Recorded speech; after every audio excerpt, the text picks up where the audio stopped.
విద్యార్థులు మాక్ అసెంబ్లీలో అదరకొట్టారని ముఖ్యమంత్రి చంద్రబాబు అభినందించారు. మాక్ అసెంబ్లీలో తనకంటే సమర్థంగా విద్యార్థులు పాత్ర పోషించారని ప్రశంసించారు.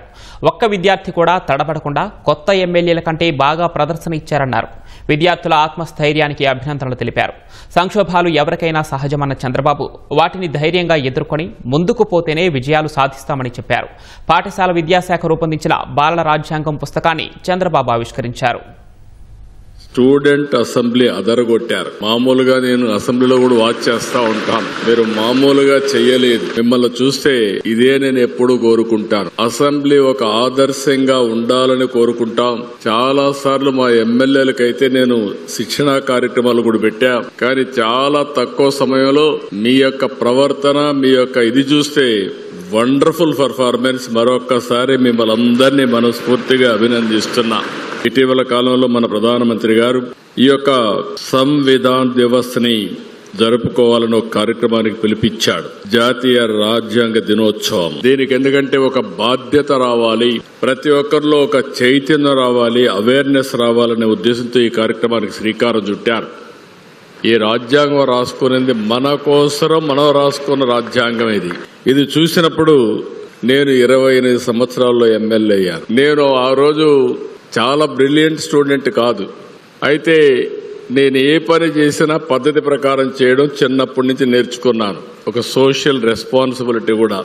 అందుకే నేను ఒకసారి ఆలోచించి అప్పట్లో మా వైస్ ఛాన్సలర్ నన్ను పిలిచి, మీరు లెక్చరర్ గా చేరతానంటే యూనివర్సిటీ లెక్చరర్ గా చేరండి అని అడిగాడు. లెక్చరర్ గా చేరితే అన్నింటికంటే ఈజీ జాబ్. మామూలు టీచర్ అనే ఎక్కువ చదువు చెప్పాలి, కానీ యూనివర్సిటీలో ఎక్కువ రీసెర్చ్ ఉంటుంది. ఒక 2-3 గంటల క్లాసులు ఉంటాయి, మిగిలినప్పుడంతా రీసెర్చ్ ఉంటుంది. నేను పోటీ చేయను, నేను ఎమ్మెల్యే అవుతున్నాను ఆ రోజు చెప్పాను. ఆయన ఆశ్చర్యపోయి, నేను ఊహించలేదు నీ సమాధానం అంటే, అవునండి రేపు ఎలక్షన్స్ వస్తున్న 78లో నేను పోటీ చేసి మళ్లీ ఎమ్మెల్యేగా వచ్చి మీకు కనపడుస్తానని ఒక సెల్ఫ్ కాన్ఫిడెన్స్ తో ఆ రోజు చెప్పాను. అక్కడి నుంచి ఒక ఆలోచన ఎందుకు వచ్చిందంటే, నేను ఎమ్మెల్యే కావాలంటే కాంపిటేటివ్ ఎగ్జామ్స్ కి ప్రిపేర్ కావాలి.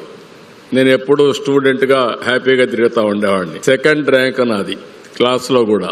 అయితే నేను ఆలోచించింది, నేను గాని రాజకీయాలకు వస్తే ఐఏఎస్ ఆఫీసర్ని కంట్రోల్ చేసే శక్తి నాకు వస్తుందని చెప్పి నేను ఆలోచించాను.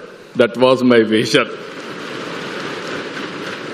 అయితే విజన్ ఉంటే సరిపోదు, మీరు గుర్తుపెట్టుకోవాలి పిల్లలందరూ. దాన్ని ఎగ్జిక్యూట్ చేయాలనే ఆలోచన మీకు రావాలి. నిరంతరం శ్రమ చేయాలి. అందుకే మీరు చూస్తే ప్రతి ఒక్కరికి సంక్షోభాలు రాకుండా ఉండవు. ఏ సంక్షోభం వచ్చినా, ఏ కష్టాలు వచ్చినా ధైర్యంగా ఎదుర్కోవడమే కాకుండా ఎప్పటికప్పుడు సరైన నిర్ణయాలు తీసుకొని ముందుకు పోతే అది సాధ్యం అవుతుంది. అందుకే ఈరోజు నేను 9వసారి ఎమ్మెల్యేగా అయ్యాను. అంటే 45 సంవత్సరాలు.